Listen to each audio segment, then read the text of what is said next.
تفسیر ابن کثیر جلد 1 صفحہ 70 پر یہ مضمون لکھا ہوا ہے۔ 4 چیزیں ہمیں بہت اہتمام سے آسمانوں سے دی گئی ہیں۔ نمبر 1 کعبہ ہمیں ملا۔ نمبر 2 جمعہ کا دن ہمیں ملا۔ نمبر 3 ہمیں سلام ملا، اسی لیے میں روزانہ کہتا ہوں السلام علیکم ورحمۃ اللہ وبرکاتہ۔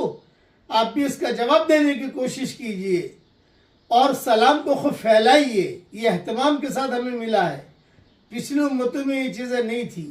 نمبر 4 لفظ آمین، نماز میں ہم کہتے ہیں آمین، دعاؤں میں ہم کہتے ہیں آمین، کوئی بھی دعا دے فوراً آمین کہیے، یہ اس امت کو یہ چیز ملی ہے، پچھلی